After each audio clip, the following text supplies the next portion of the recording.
할렐루야. 아멘.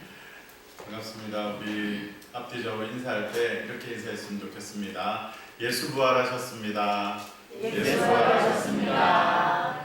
네, 예수님의 부활이 나의 부활이 될 줄로 믿습니다. 아멘. 오늘 우리에게 주시는 하나님의 말씀은 요한복음 20장 1절에서 10절까지 읽도록 하겠습니다. 요한복음 20장입니다. 요한복음 20장 1절에서 10절까지 오늘은 보도록 하겠습니다. 신약 성경 182페이지입니다. 요한복음 20장 1절에서 10절까지 저와 한 절씩 교독하도록 하겠습니다. 제가 먼저 읽겠습니다. 안식 후 첫날 일찍이 아직 어두울 때 막달라 마리아가 무덤에 와서 돌이 무덤에서 옮겨진 것을 보고 시몬 베드로와 예수께서 살아나서 눈을 닫은 채 달려가서 말하되 사람들이 주님을 무덤에서 찾아다가 어디로 왔는지 우리가 여쭤보겠다 하니 베드로와 그 다른 제자가 나가서 무덤으로 갈새 둘이 같이 다른 제자더니 그 다른 제자가 베드로보다 더 빨리 달려가서 먼저 무덤에 이르러 구부려 세마포 놓인 것을 보았으나 들어가지는 아니하였더니 시몬 베드로는 따라가서 무덤에 들어가 보니 세마포가 놓였고 또 머리를 쌌던 수건은 세마포와 함께 놓이지 않고 딴 곳에 쌌던 대로 놓여 있더라. 그때야 무덤에 먼저 갔던 그 다른 제자도 들어가 보고 믿더라. 그들은 성경에 그가 죽은 자 가운데서 다시 살아나야 하리라 하신 말씀을 아직 알지 못하더라. 이에 두 제자가 자기들의 집으로 돌아가니라. 아멘. 네, 오늘은 부활 주일입니다. 예수 부활하셨습니다. 아멘. 네. 여러분은 신앙생활을 하면서 부활에 대해서 어떻게 생각을 하고 계십니까? 여러분은 부활에 대해서 믿습니까? 믿는 분 계신가요? 제가 다시 한번 질문하겠습니다. 여러분은 부활을 믿습니까? 아멘. 교회 다니고 예수님을 믿으면 당연히 부활도 믿는다고 생각하는 사람도 많이 있습니다. 오늘 저처럼 예수님이 부활하셨습니다 이렇게 목사님이 강단에서 외치는데 옆에 형제들이 또 자매들이 아멘 이렇게 하는데 나만 안 할 수가 없잖아요, 그죠? 그래서 얼떨결에 따라하기도 하고 하는 경우가 있습니다. 또 당연한 것이라고 여기는 것들 중에 또 의외의 결과를 가져오는 경우도 굉장히 많이 있지 않습니까? 그죠? 제가 지난주에 오윤희 씨가 죽었다고 이야기하지 않았습니까? 네.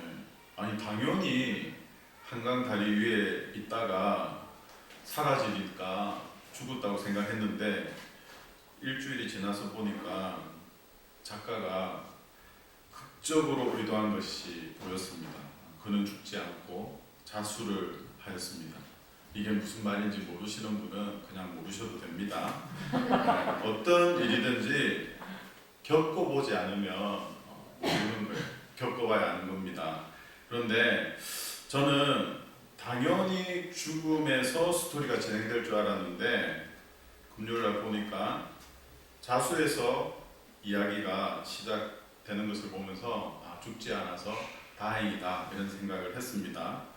끝까지 보지는 못했습니다. 그 부분 시작하는 부분만 봤는데 오늘은 예수님에 대한 스토리입니다.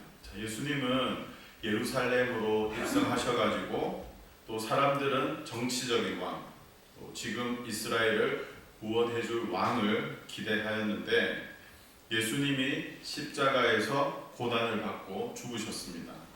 예수님의 제자 중에 베드로는 예수님을 3번이나 부인하였고 또 예수님을 따랐던 수많은 사람들은 좌절과 실망을 경험하였습니다. 보통 이런 상황 속에서도 정신을 차리고 자신이 해야 할 일을 묵묵히 하는 사람도 가끔 있습니다. 교회에서도 잘 나서지는 않는데 그런 사람들이 있지 않습니까? 어느 날 갑자기 용기를 내어가지고 어떤 일을 하면 뭐야, 교회 다녔어? 예수님 믿었어? 전혀 몰랐네. 이런 이야기를 들을 때가 참 주변에 많이 있습니다. 요한복음 19장 38절에 보면 아리마대 사람 요셉은 예수의 제자이나 유대인이 두려워서 그것을 숨기더니 2일 후에 빌라도에게 예수의 시체를 가져가기를 구하며 빌라도가 허락하는지라 이에 가서 예수의 시체를 가져가니라.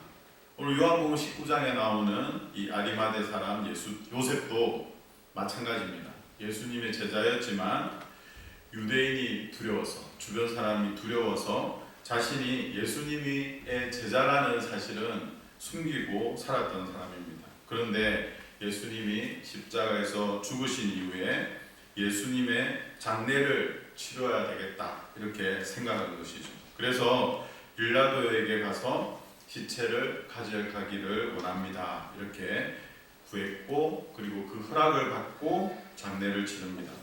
그런데 참 세상 일이라는 게 혼자라는 법은 없습니다. 밤에 예수님을 찾았던 니고데모도 요셉을 도와서 장례를 치릅니다. 이렇게 예수님의 장례도 급하게 진행이 되었습니다. 이것이 예수님이 예루살렘에 입성하시고 또 십자가에서 고난을 받으시고 죽으시고 장례를 치른 이야기입니다. 그리고 오늘 본문 요한복음 20장입니다. 저는 오늘 이 요한복음 20장을 통해서 부활을 입다라는 제목으로 은혜를 나누기를 원합니다. 여러분, 입다 이게 무슨 뜻인지 아세요? 입다. 뭐 옷을 입다 이런 것도 입다인데 목적어하고 같이 사용되어서 받는다라는 뜻이 있습니다. 손해를 입다, 부상을 입다, 은혜를 입다, 부활을 입다. 그래서 부활을 입다라는 제목으로 몇 주간 좀 보기를 원합니다. 오늘 본문을 통해서 저와 여러분은 부활을 입는 부활 신앙을 가지고 살아가기를 소망합니다. 아멘. 예수님이 역사적인 인물이라는 것은 역사를 통해서 알 수가 있습니다. 교과서에 4대 성인이라고 불리우기도 하고요. 예수님이 어떤 소설 속의 인물처럼 가공된 허구가 아니라는 것이죠. 아니, 이렇게 예수님이 역사적인 인물인데 왜 사람들은 예수님을 믿지 못할까요? 예수님을 믿으려고 해도 가장 큰 벽은 하나님이 세상을 지으셨다라는 창조 스토리와 그리고 예수님이 죽으셨다. 죽는 거는 누구나 다 할 수 있잖아요. 그죠? 하지만 죽으셨고 이 부활하셨다라는 이 부활을 두고 이거는 말도 안 되는 이야기야 하면서 믿지 않는 그런 경우들이 참 많습니다. 그래서 사랑을 이야기하는 이 종교인 기독교에 내 마음을 두려우고 해도 이 말이 안 되는 창조 이야기 그리고 이 부활 이야기 때문에 전혀 과학적이지 않는 이야기라고 말을 하면서 기독교를 받아들이지 않는 사람들이 꽤나 많이 있습니다. 뿐만 아니라 교회 안에서도 많이 있습니다. 여러분, 제가 다시 묻겠습니다. 여러분은 예수님의 부활을 믿으십니까? 아니면 믿지 않으십니까? 이 질문이 여러분의 잠자는 신앙을 깨우는 계기가 되기를 소망합니다. 부활을 입는 첫 번째, 저는 부활을 질문하라라고 말씀드리고 싶습니다. 어떤 일이든지 겪어보지 않으면 모르는 법이다. 제가 이렇게 말씀을 드렸습니다. 예수님을 따랐던 많은 제자들도 예수님의 부활에 대해서는 믿지 않았던 것 같습니다. 성경의 어떤 본문을 찾아보아도 예수님이 십자가에 죽으셨을 때 그리고 제자들은 예수님의 부활을 기대하고 기다렸더라라고 말하는 본문은 제가 본 적이 없습니다. 혹시 여러분 기억하십니까? 한 5년 전 겨울에 있었던 저희들을 정말 경악하게 만들었던 사건인데요. 신학교 견임 교수님이시자 목사였던 아버지가 딸을 때려서 죽이고 그 딸이 죽자 그 시신을 방치하여 백골이 되었던 사건 혹시 기억하십니까? 이 사건이 이 세상에 나오게 되었던 계기는 그 지역에 아동 살인 사건이 많아지자 학교에 장기 결석하고 있는 아이들을 조사하면서 그 사건이 수면 위로 올라왔습니다. 이때 경찰이 물었습니다. 왜 이렇게 시신을 방치했냐고 그렇게 물으니까 훈육하는 과정에서 아이가 죽게 되었고 또 기도하면서 다시 이 아이가 부활할 것을 기다렸다 이렇게 이야기를 했다고 합니다.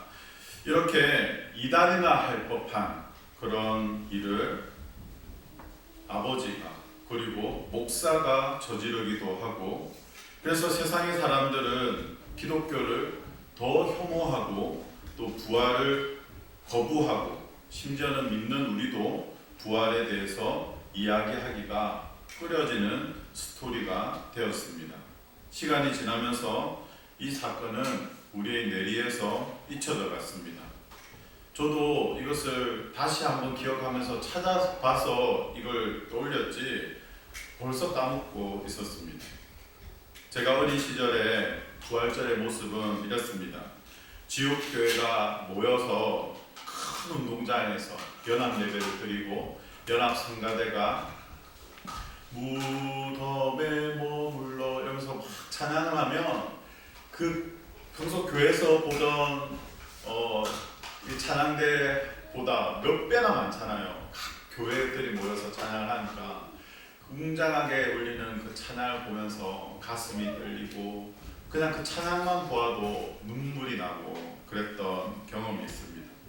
그런데 요즘은 어떻습니까? 시간이 점점 지나가면서 부활의 기쁨은 사라지고 매년마다 진행되는 행사 또 무의미한 시간으로 지나가고 또 치부되어 버린 것 같습니다. 어쩌면 우리의 신앙에 있어서 한켠에 묻어두고 있는 이 부활을 오늘 부활주일에 다시 꺼내어 보기를 원하는 것입니다. 여러분, 부활을 질문하십시오. 예수님 정말 부활하셨습니까? 여러분 한번 진심으로 이 부활에 대해서 생각하면서 질문해 보시기를 바랍니다.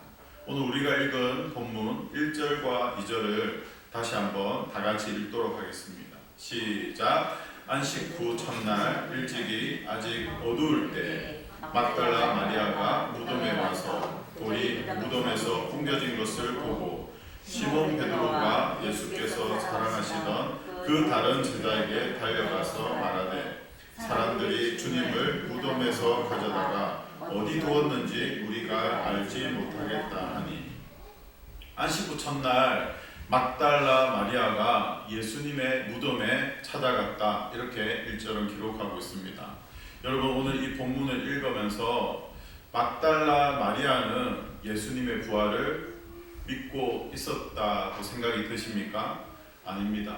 2절에 보면 뭐라고 기록하고 있습니까? 사람들이 주님을 무덤에서 가져다가 어디 두었는지 우리가 알지 못하겠다라고 말을 하고 있습니다. 그러니까 예수님의 시신을 도둑 맞았다고 말하는 것이죠. 그러니까 이 무덤에 바위가 이렇게 열려 있는 빈 무덤을 바라보면서 직감적으로 예수님이 부활하셨구나 라는 게 아니고 누가 예수님의 시신을 도둑질해갔구나 이렇게 생각한 것이죠. 제가 부활을 잊기 위해서 첫 번째 부활을 질문하라고 했습니다. 우리는 오늘 계속 질문을 던지면서 한번 이 본문들을 따라가기를 원합니다. 그러면 왜 막달라 마리아는 안식 후 첫날 일찍이 아직 어두울 때 예수님의 무덤을 찾아갔을까요?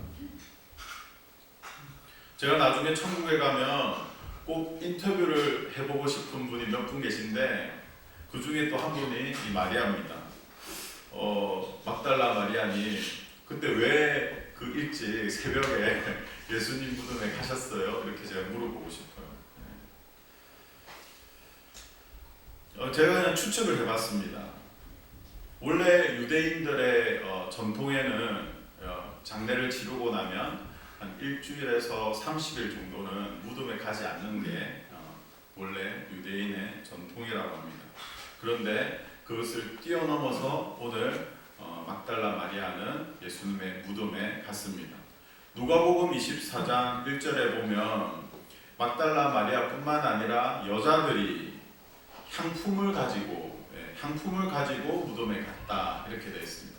향료를 가지고 갔다라는 것이죠. 오늘 요한복음에 보면 니고데모와 요셉도 향료를 약 요즘으로 치면 3.3kg 정도 되는 아주 많은 양을 가지고 급하게 장례를 치루었지만 그래도 그 향료를 부족함 없이 향료를 가지고 사용을 하였습니다. 그럼에도 불구하고 오늘 이 마리아는 왜 이 여자들은 향료를 가지고 갔을까요?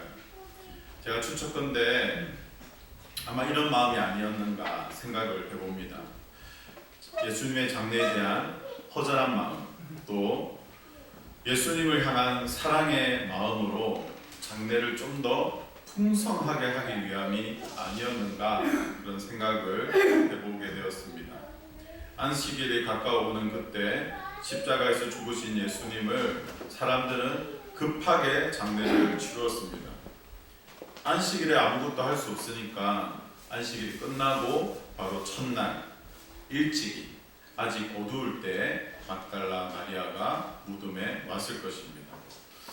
예수님의 부활을 제자들이 날조한 것이라고 하는 학자들 중에 어떤 사람은 이렇게 말하는 사람도 있습니다. 막달라 마리아가 예수님의 시신을 빼내기 위해서 안식 후 첫날 일찍이 아직 어두울 때에 나섰다고 주장하는 사람이 있지만 성경을 조금만 읽어보면 이 주장이 얼마나 어이가 없는 주장인지 우리는 알 수가 있습니다. 우리 마태복음 27장 62절에서 66절을 한번 찾아서 읽도록 하겠습니다. 마태복음입니다. 마태복음 27장 62절에서 66절까지 말씀 저와 한 목소리로 읽도록 하겠습니다. 마태복음 27장 신약 처음입니다. 마태복음 27장 다 찾으신 줄 알고 읽겠습니다. 시작. 그 이튿날은 준비일 다음 날이라 대제사장들과 바리새인들이 함께 빌라도에게 모여 이르되 주여 저 속이던 자가 살아있을 때에 말하되 내가 사흘 후에 다시 살아나리라 한 것을 우리가 기억하오니 그러므로 명령하여 그 무덤을 사흘까지 굳게 지키게 하소서. 그의 제자들이 와서 시체를 구름질하여 하고 백성에게 말하되 그가 죽은 자 가운데서 살아났다 하면 그의 속임이 전보다 더 클까 하나이다 하고 하니 빌라도가 이르되 너희에게 경비병이 있으니 가서 힘대로 굳게 지키라 하거늘 그들이 경비병과 함께 가서 돌을 인봉하고 무덤을 굳게 지키니라. 네. 오늘 이 마태복음 27장의 내용만 봐도 얼마나 보안이 철저했는지 알 수 있죠. 네. 심지어는 이 대제사장과 바리새인들이 예수님이 한 말을 똑똑히 기억하고 있었습니다. 내가 사흘 만에 부활할 것이다. 그래서 혹시 제자들이 와서 시신을 훔쳐가고 예수님이 부활하셨다고 거짓말 칠까봐 돌로 인봉을 하고 그리고 경비병을 세워서 지키겠다. 그러니까 빌라도가 그것을 허락합니다.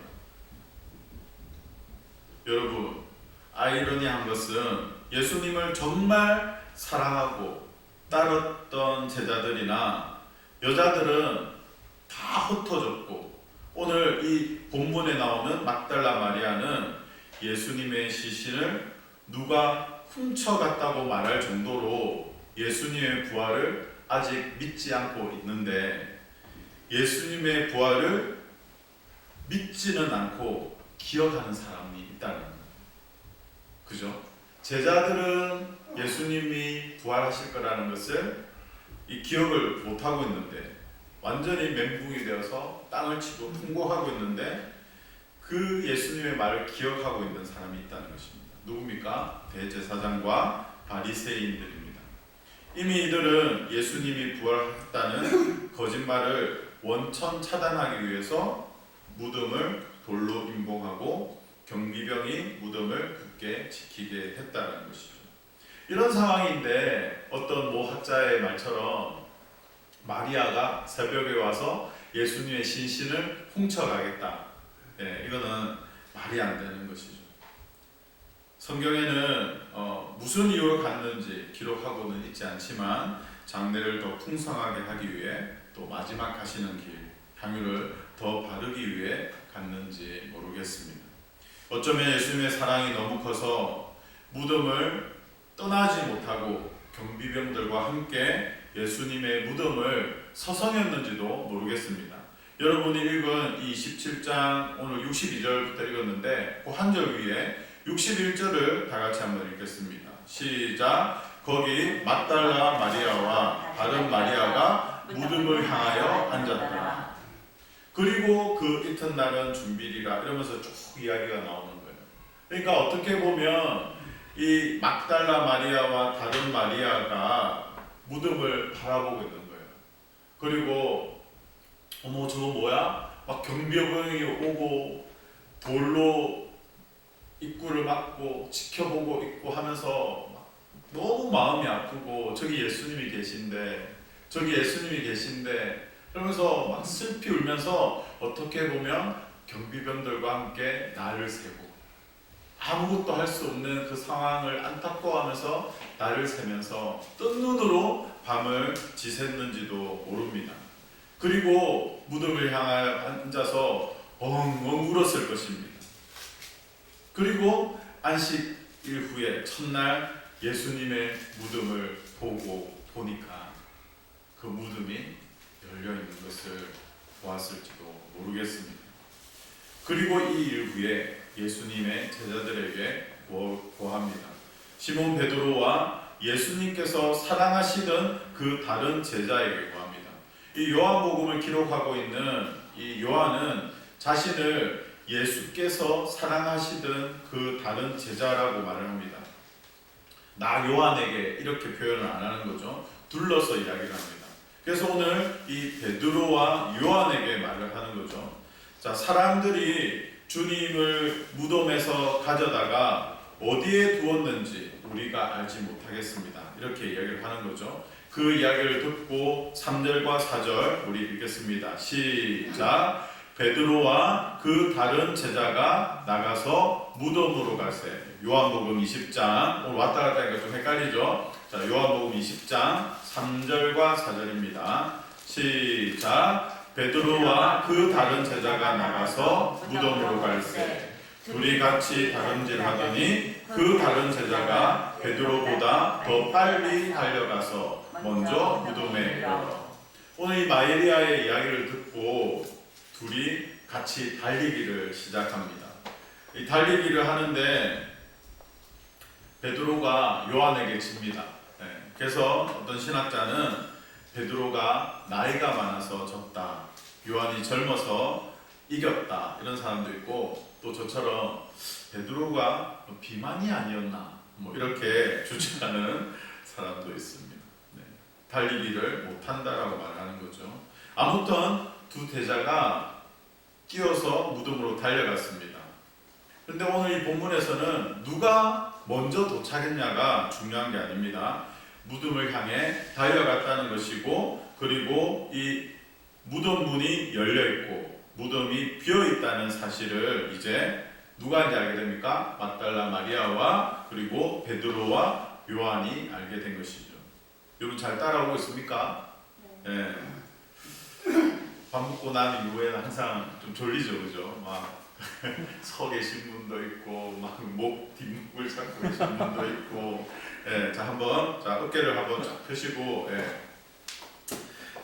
바로 자세를 한번 딱 잡아보시기 바랍니다. 오늘은 이 내용을 잘 따라오는 게 중요합니다. 제가 아이들과 가끔 즐겨보는 만화 중에 명탐정 코난이 있습니다. 참 재미있는데요. 왜냐하면 어떤 사건마다 이 코난이 나타나가지고 놀라운 인사이트를 가지고 사건이 미궁으로 빠질 수 있는데 놀라운 추리력으로 문제를 해결해 나가고 있기 때문입니다. 저도 이 만화를 보고 있으면 명탐정 코난이 된 것처럼 막 같이 보면서 저 사람이 범인인 것 같은데 이러면서 추리를 하기도 합니다. 명탐정 코난도 이 만화를 보면 문제를 해결하기 위해서 늘 질문을 합니다. 이렇게 질문을 하다 보면 하나의 결말로 도달해 갈 수가 있습니다. 그래서 이 명탐정 코난이 항상 하는 이야기가 있어요. 진실은 언제나 하나.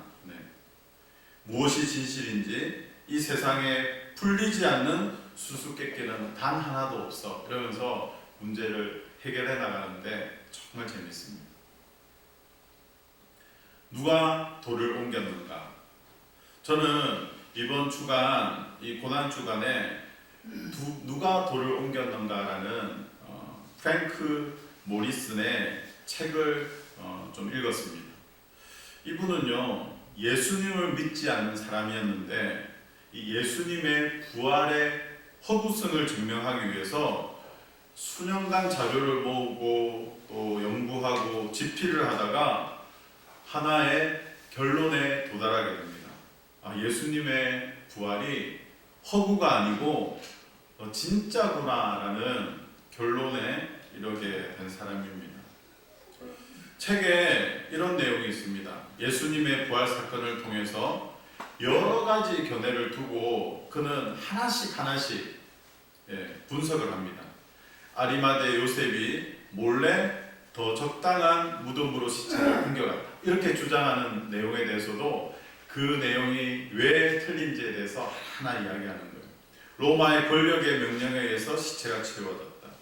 무덤에 대하여 바쳐질지 모르는 숭배를 막기 위해서 유대인의 권력자들이 시체를 치웠다.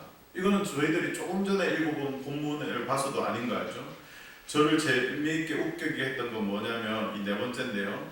예수님의 목숨이 완전히 끊어지지 않고 있다가 무덤 속에 서늘함 때문에 회복되었다.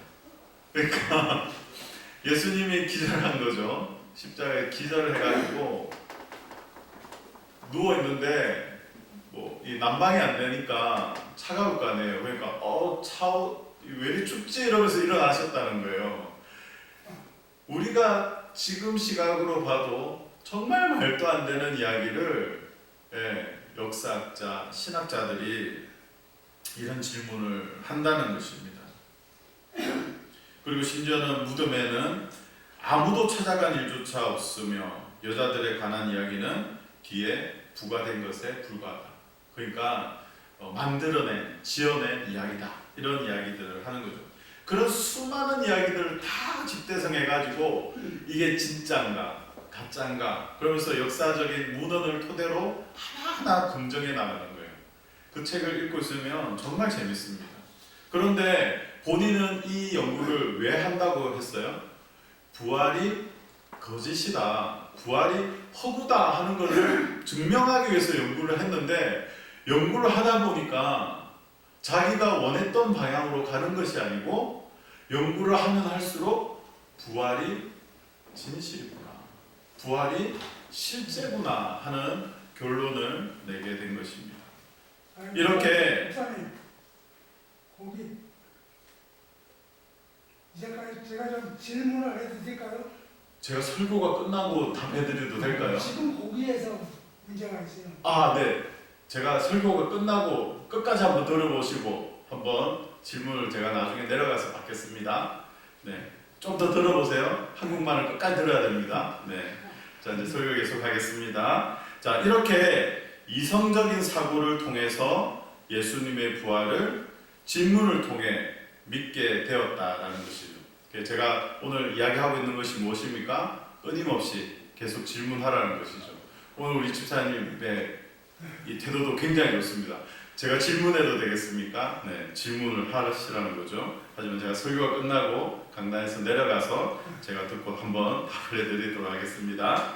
자, 오늘 성경에 보면 달려온 이 베드로와 요한도 이성적인 사고를 하고 있는 것을 우리가 볼 수 있습니다. 4절, 5절, 6절, 5절, 6절, 7절, 8절. 자, 다 같이 한 목소리 읽겠습니다. 시작. 구부려 세맞고 놓인 것을 보았으나 들어가지는 아니하였더니 시몬 베드로는 따라와서 무덤에 들어가 보니 세마포가 놓였고 또 머리를 쌌던 수건은 세마포와 함께 놓이지 않고 딴 곳에 쌌던 대로 놓여 있더라. 그때야 무덤에 먼저 갔던 다른 제자도 들어가 보고 믿더라. 아멘. 네. 자, 요한은 먼저 무덤에 도착했지요. 달리기가 빨랐습니다. 그래서 베드로보다는 먼저 도착했습니다. 그런데 요한은 무덤 안으로 들어갔습니까? 못 들어갔습니까? 예, 안 들어갔어요. 무덤 속으로 들어가지 못했습니다. 여러분, 혹시 이런 질문 하시는 분 있습니까?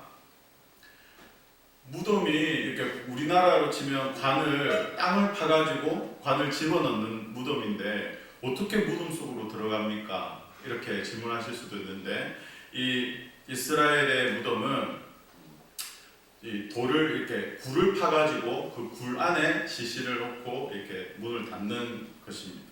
그렇기 때문에 이 빈 무덤이 열려 있으니까 그 무덤에 들어가 볼 수가 있는 것이죠. 자, 그래서 요한은 바깥에서 무덤 안을 이렇게 보니까 어떻습니까? 세마포 놓인 것을 보았으나 들어가진 않았다. 이렇게 기록하고 있는 것이죠. 자, 그런데 오늘 이 시몬 베드로는 어떻습니까? 6절에 따라와서 이 사람은 무덤으로 쑥 들어갑니다. 무덤에 들어가 보니 세마포가 놓였고 이렇게 기록되어 있습니다. 또 7절 다 같이 읽겠습니다. 시작. 또 머리를 쌌던 수건은 세마포와 함께 놓이지 않고 딴 곳에 쌌던 대로 놓여 있더라. 네. 이 딴 곳에 쌌던 대로 놓여 있더라. 이거는 잘 개켜져 있었다 이런 것입니다. 우리가 왜 수건이나 이런 거 보면 빨래하고 나면 탁탁 털어가지고 잘 개켜 놓잖아요. 그러니까 개켜 놓는 거예요. 마리아가 뭐라고 말했습니까? 누군가가 와서 예수님의 시신을 도적질해 갔다, 훔쳐갔다 이랬는데, 훔쳐가는 사람이 그 주변을 정리하고 개켜놓고 이렇게 갑니까? 아닌 것이죠. 그래서 베드로는 무덤 안으로 들어와서 주변을 살펴보면서 직감한 것입니다. 아, 누군가가 예수님의 시신을 가져간 것이 아니구나 이렇게 생각한 거예요. 자, 8절 시작. 그때야 무덤에 먼저 갔던 그 다른 제자도 들어가 보고 믿었더라. 오늘 여기에 이 5절부터 8절까지 보면 이 보다라는 단어가 몇 개가 나옵니다. 자, 구부려 세마포 놓인 것을 보았으나, 이 5절에 보았으나, 이 보다라는 게 있고, 또 7절에 보면 머리를 쌌던 수건은 세마포와 함께 놓이지 않고 딴 곳에 쌌던 대로 놓여 있더라. 그러면서 여기 6절에 보면 시몬 베드로가 따라와서 무덤에 들어가 보니 이렇게 되어 있죠. 여기에 6절에 보다가 있고, 또 8절에 보면 이 요한이 이제 그때에 무덤에 먼저 갔던 그 다른 제자가 또 들어가서 보고 믿더라 이렇게 되어 있습니다. 이 보다가 이 세 가지가 나오는 것이죠. 자, 여기 보면 이 5절부터 8절까지는 좀 더 꼼꼼하게 봐야 되는 이유가 있습니다. 이 5절에서의 보다, 또 6절에 들어가 보니, 그리고 8절에 들어가 보고 믿더라 하는 이 보다가 다 보면 우리말로는 그냥 보다 이렇게 되어 있는데, 영어로는 또 see라는 단어를 사용하고 있는데, 원어 성경에 보면 그 단어가 다 다르게 사용되어 있습니다. 5절의 보다는요, 이 브레포, 보다, 삼가다, 뭐 이런 뜻입니다. 그러니까 요한이 먼저 달려와서 무덤에 돌이 열려 있는 것을 보고 이렇게 쓱 본 거예요. 이렇게 쓱 본 거예요. 흘깃하면서 본 것입니다. 그때 그는 직감적으로 마리아의 말이 맞구나. 예수님의 시신이 도적을 맞았구나. 이렇게 생각한 거예요. 그리고 이 6절에 보다 베드로가 무덤 속으로 쑥 들어가가지고 본 것은 무엇입니까?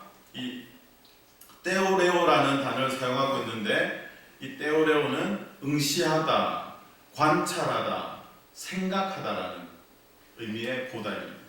그러니까 이 명탐정 코난과 같이 베드로는 면밀히 집중해서 관찰했다라는 것입니다. 누가 베드로를 무식쟁이라고 말을 했습니까? 오늘 이 본문에서 베드로는 명탐정 베드로인 것입니다. 그리고 밖에 있는 요한을 보았을 것입니다. 요한 들어와봐. 이 안에 봐.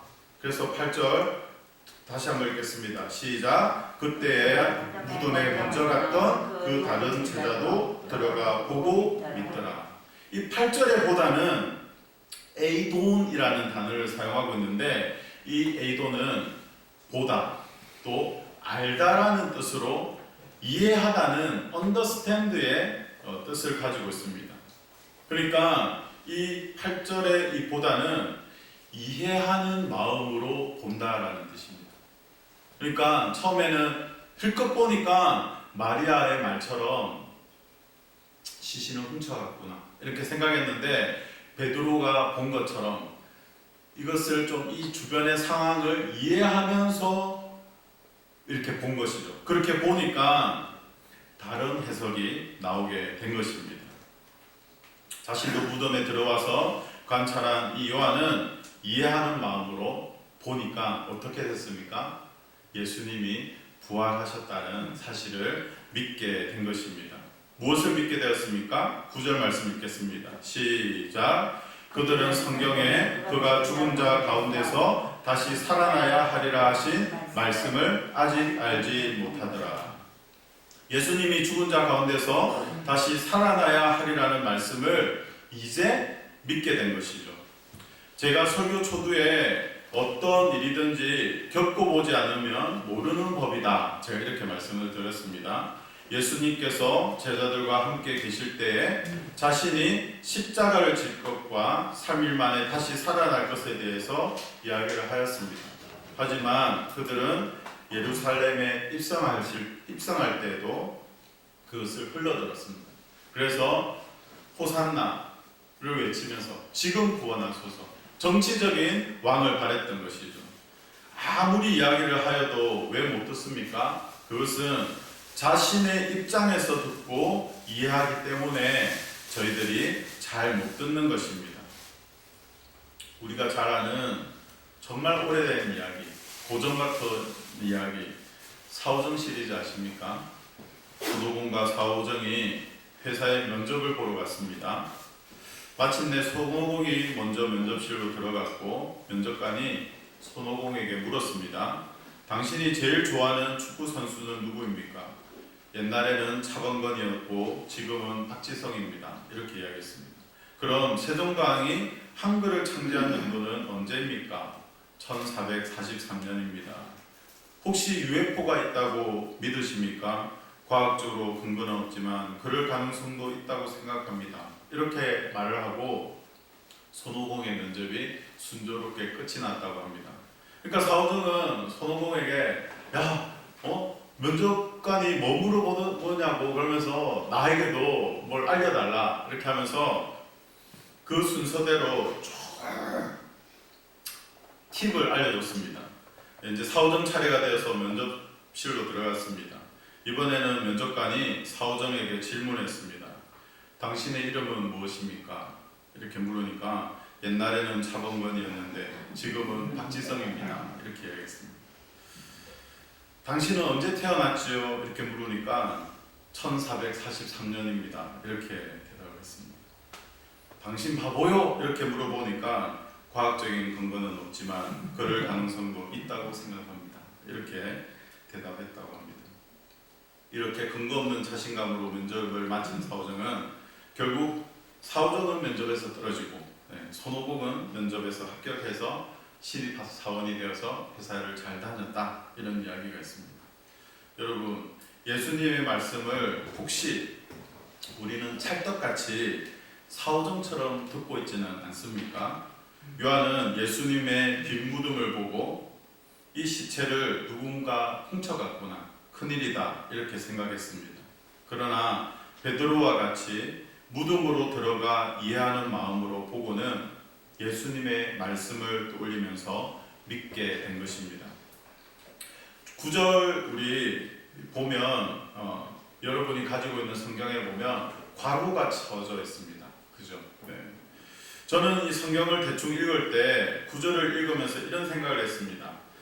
빈 무덤 속에 들어가서 예수님의 부활을 알게 되었지만 예수님께서 그가 죽은 자 가운데서 다시 살아나야 하리라 하신 말씀을 그때까지도 아직 알지 못했다 라고 저는 이해를 했습니다. 자, 다시 보십시오. 말씀에 뭐라고 되어 있습니까? 우리가 읽은 본문에 보면 다시 살아나야 하리라 하신 말씀을 아직 알지 못하더라 이렇게 되어 있습니다.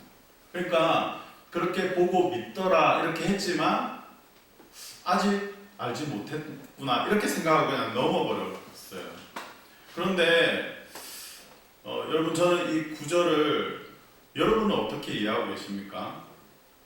제가 이 괄호가 왜 쳐졌는지 말씀드렸죠. 성경은 많은 번역본이 있는데 어떤 번역본에는 이 구절 내용이 있고 또 어떤 번역본에는 구절 내용이 없으니까 괄호를 쳐놓은 겁니다. 그래서 10절 말씀처럼 그렇게 대충 이해를 하고 아직 그 말씀이 무슨 뜻인지 잘 몰랐구나 이렇게 하고 제자가 자기들 집으로 돌아갔다 이렇게 끝나는 줄 알았어요. 그러니까 한 반만 알게 되고 예수 그리스도의 부활에 대해서 한 반만 알게 되고 긴가민가한 상태로 돌아갔다 이런 생각 말이죠. 그런데 어느 날 이 성경의 다른 번역본을 읽으면서 이 본문을 다시 알게 되었습니다. 제가 가지고 있는 다른 번역본들 가운데 카톨릭 성경이 있습니다. 네, 그 번역을 보니까 제가 이 본문에 대해서 좀 정확하게 이해를 하게 되었습니다. 제가 그 번역본을 읽어드리겠습니다. 잘 한번 들어보십시오. 사실 그들은 예수님께서 죽은 이들 가운데서 다시 살아나셔야 한다는 성경 말씀을 아직 깨닫지 못하고 있었던 것이다. 이렇게 기록하고 있어요. 자, 다시 한번 읽어볼게요. 사실 그들은 예수님께서 죽은 이들 가운데서 다시 살아나셔야 한다는 성경 말씀을 아직 깨닫지 못하고 있었던 것이다. 예수님께서 말씀하셨던 것을 아까 전에 제가 말씀드린 대로 대제사장이나 바리새인들도 그들이 예수님이 말한 그 사실 때문에 경비병도 세우고 돌로 무덤을 꽉 막았잖아요. 그들도 알았던 것처럼 예수님의 제자도 이 내용은 알았던 거예요. 그런데 다시 살아나셔야 한다는 이 성경 말씀을 그들이 그 빈 무덤을 들어가서 보고 믿기 전까지는 깨닫지 못하고 있었던 것입니다. 이해가 되세요? 이제 이해가 되세요? 성경 말씀을 아직 깨닫지 못하고 있었던 것이다. 예수님은 이미 말씀하셨습니다. 그들도 이 말씀을 알고 있었습니다. 왜 제가 확신하냐고요? 아까 전에 말했던 이 대제사장들, 바리새인들이 바로 그것의 증거입니다. 하지만 빈 무덤 밖에서 바라보고 또 들어와서 관찰해보고 이해하는 마음으로 보니까 이제는 어떻게 된다고요? 믿게 된 것입니다. 여러분은 어떻습니까? 예수님의 부활을 믿습니까? 예수님의 부활을 어떻게 알고 있습니까? 저는 여러분에게 이번 주에는 이성을 한번 작동시켜서 한번 보라고 말씀드리고 싶습니다. 목사님이 말씀하시니까 내가 교회를 다니니까 당연히 부활을 믿어야지 하면서 그냥 아멘으로 치부하는 것이 아니라 여러분의 생각을 한번 잘 작동을 시켜 보십시오. 그리고 그 말씀을 들고 한번 부활을 묵상해 보십시오. 저는 여러분과 함께 예수님의 이 부활에 대해서 좀 더 깊게 오후 예배를 통해서 계속 묵상해 볼 생각입니다. 오늘이 그 첫 시간이에요. 오늘의 메시지가 무엇입니까? 부활을 잇는 첫 번째, 부활을 질문하라입니다. 질문을 통해서 우리의 이성적 사고를 통해서 예수님의 부활을 보고 믿는 저와 여러분이 되기를 소망합니다. 이제 시작입니다. 이제 다음 주에 부활하신 예수님을 만난 마리아의 이야기, 그리고 예수님의 부활이 나의 부활이라고 고백하는 부활을 잊고 부활 신앙을 살아가는 저 여러분이 되기를 소망합니다. 기대합니다. 부활을 잊게 해주실, 부활 신앙을 가지고 살 수 있도록 역사하실 성령 하나님을 기대하면서 우리 하나님께 기대와 영광의 박수를 한번 올려드릴까요? 네. 하나님께서 여러분들에게 부활을 입게 해주실 줄로 믿습니다. 할렐루야! 네. 자, 이제 설교를 마무리하면서 베이직 교회 조정민 목사님의 간정으로 설교를 마무리하겠습니다. 2003년도에 MBC 뉴스의 간판 기자셨고 또 특파원이었던 유명한 앵커였고 또 인터넷 MBC 사장이었던 그때 나이 52세에 갑자기 회사를 그만두겠다고 선언을 해서 큰 충격을 주었습니다. 그 어느 날도 늘 새벽까지 골프를 치고 그렇게 했는데 늘 가던 골프 연습장이 문이 닫힌 거예요. 그래서 어떡하나 이렇게 하다가 집으로 돌아갈까 하다가 자신은 새벽까지 골프를 치면 아내는 새벽만 되면 늘 교회 가서 새벽 기도회를 드리는 거예요. 그래서 집으로 돌아가기보다는 우리 마누라가 뭘 하나 한번 가봐야 되겠다 이렇게 해서 온누리 교회에, 자기 아내가 다니는 온누리 교회에 새벽 기도를 갔습니다. 왜 이렇게 피곤한데 새벽마다 교회를 갔을까 궁금하기도 하고, 자신은 이 기자로서 비판에는 아주 전문가이기 때문에 결론은 하나다.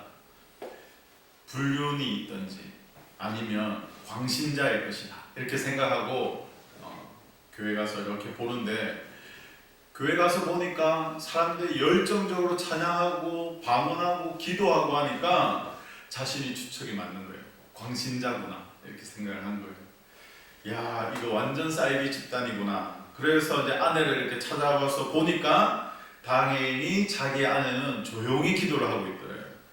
그래서 이렇게 조용히 기도하는 아내를 바라보면서 잘 설득하면 빼낼 수 있겠다 이렇게 생각을 한 거예요. 그래서 일주일만 이 취재를 해서 카메라 출동 이런 요즘 같으면 PD 수첩 이런 데다가 보내어가지고 예수님을 믿는 이 교회의 후구성을 좀 알려야 되겠다 이렇게 생각하고 새벽에 아내를 따라서 교회를 나갔다고 합니다. 사흘째 되던 날 찬송 가사가 귀에 들어왔다고 합니다. 너 예수께 조용히 나가, 내 모든 짐 내려놓고 주 십자가 사랑을 믿어 죄 사함을 너 받으라. 이 가사가 갑자기 자신의 마음에 꽂히는데 막 눈물이 핑 돌더라는 거예요. 아내가 그것을 보고 다음날 목사님을 집으로 초청하고 또 그 목사님은 이 조정민 형제에게 무릎을 꿇으라고 하면서 기도를 해주었다고 합니다. 무릎을 꿇는데 너무 이상한 마음이 들더래요. 평생 자신의 주장과 고집으로 살았는데 자신이 예수님께 한국 선언을 하는 것처럼 여겨졌다고 합니다. 그런 후에 아내와 주변 사람들이 10수년 동안 자신을 위해서 기도했다는 거예요. 그리고 자기가 신는 신발을 가지고 교회 가서 아내가 하나님 정말 이 남편이 술집을 가지 않고 예배당으로 향하는 그런 발이 되게 해달라고 늘 그렇게 기도를 했다고 합니다.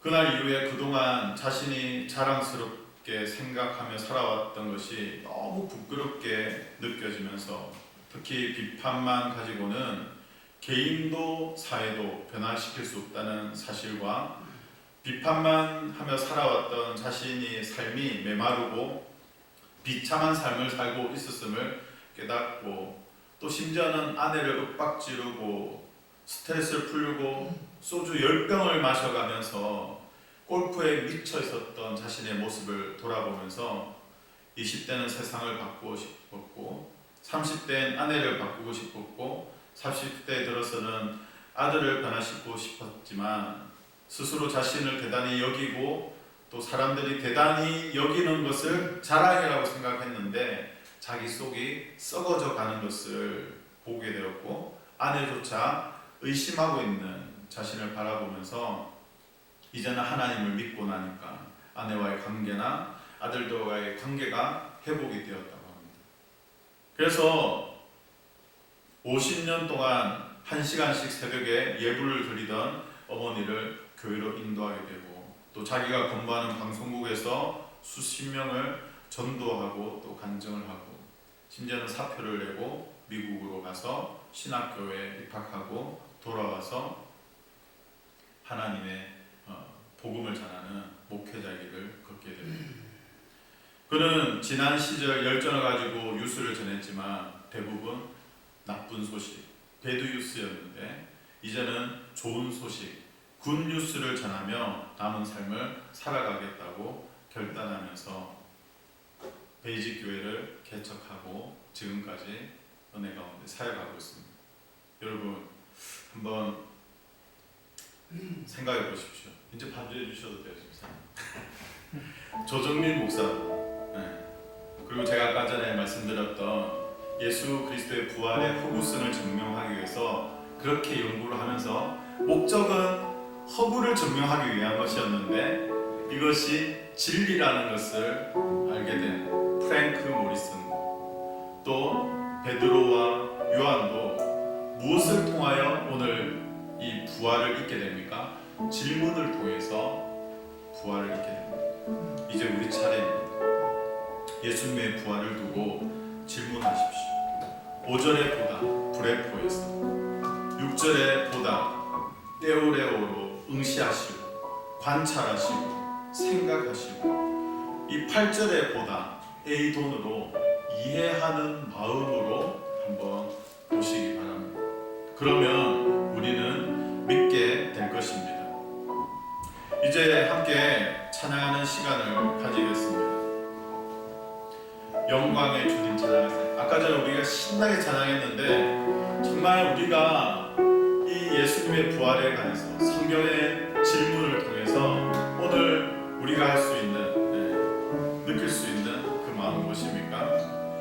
죽으시고 부활하신 하나님의 마음. 주님이 나를 위해서 죽으셨고 그리고 나를 위해서 부활하시고 그분이 나의 만왕의 왕이 되십니다. 하나님께서 이제는 이 부활에 관한 부활신앙을 덧입고 부활을 입고 살아가는 능력의 크리스찬, 코로나 전국 가운데 우리는 얼마나 무기력하게 살아가고 있습니까? 그런데 여러분, 우리는 선언하고 선포해야 됩니다. 영광의 주님을 찬양하여 모든 영광과 능력을, 찬송을 누구에게 돌린다고요? 예수님께 돌리십니다. 우리 찬양하고 하나님 앞에 기도할 때 하나님께서 나에게 역사하실 나의 작은 질문이라도, 나의 부족한 질문이라도, 나의 엉뚱한 질문이라도 그 질문을 통해서 주님이 여러분을 하나님께로 이끌어 가실 줄로 믿습니다. 영광의 주님 찬양하세요. 찬양했습니다.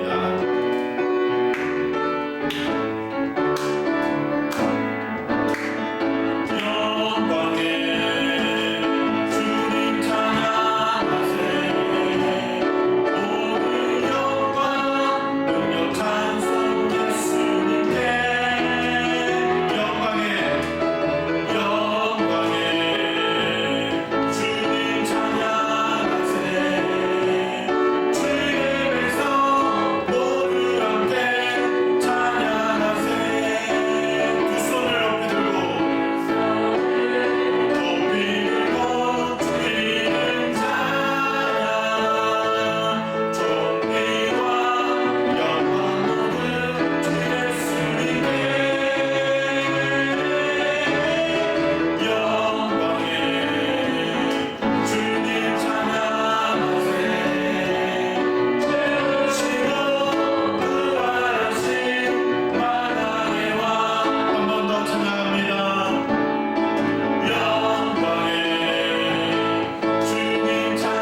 죽으시고 부활하신 만왕의 왕 죽으시고 부활하신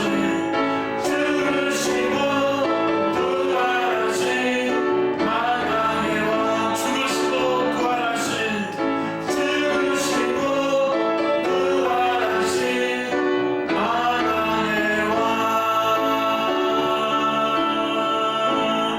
할렐루야! 예수님은 우리를 위하여 죽으시고 우리를 위하여 부활하신 우리의 만왕의 왕이신 하나님입니다. 여러분, 어떻게 보면 우리의 이성으로는 우리가 어떻게 예수님을 알겠습니까? 제가 늘 성경을 공부하자, 배우자, 질문을 던지자 이렇게 하지만 우리 기독교는요, 계시의 종교입니다. 계시의 종교가 뭔지 아세요? 여러분, 우리 이 지하에 불을 탁 끄면 아무것도 안 보입니다. 정말 깜깜합니다. 그런데 조명 하나를 탁 켜잖아요. 그러면 그 빛이 저를 비추는 거죠. 그러면 여러분들이 저를 볼 수 있는 것입니다. 이게 계시예요. 하나님이 정말 깜깜한 암흑각도 같은 하나님을 알 방법이 아무것도 없는 우리를 향해서 빛을 하나 비추어 주시는데 그것이 무엇이냐면 오늘 우리가 들고 있는 이 66권의 하나님의 말씀인 것입니다. 하나님의 말씀을 묵상하면서 질문을 던지고 하나님 정말 왜 그러셨습니까? 왜 아들 예수님을 보내주셨습니까? 예수님이 왜 십자가를 지셔야만 했습니까? 죽으신 것도 고마운데 왜 다시 살아나셔야 하셨습니까? 여러분, 질문하신 적이 있으십니까? 고민해 보신 적이 있습니까? 생각해 보신 적이 있습니까? 여러분, 정말 그것을 질문하며 고민해 보십시오. 이제 다음 주부터 이제 시작입니다. 왜 예수님이 십자가를 지시고 왜 예수님이 부활하셔야 됐었는가? 우리가 그것을 하나하나 알아갈 때마다 하나님께 감사와 찬양을 올려드릴 수가 있는 것입니다. 오늘 왜 이 찬양의 가사처럼 죽으시고 부활하신 그분이 왜 만왕의 왕이 되시는지, 왜 영광의 주님을 내가 찬양할 수밖에 없는지 우리는 알게 될 것입니다. 여러분, 기대하십시오. 하나님께서 여러분에게 성령 하나님께서 여러분들에게 가르쳐 주시고 깨닫게 해주시고 이해하는 마음을 주셔서 여러분들이 그 하나님의 말씀을 이해하는 마음으로 보고 우리도 베드로와 요한과 같이 믿게 될 것입니다. 여러분의 믿음이 더 구체적으로 더 견고하게 믿게 될 줄로 믿습니다. 오늘 주신 말씀으로 우리 하나님 앞에 아버지 하나님, 나에게 역사해 주실 하나님 함께하여 주시고 하나님을 향한 단 하나의 진실인 복음을 향해 나아가는 우리가 되게 하여 주시고 하나님의 말씀을 연구하고 하나님의 말씀을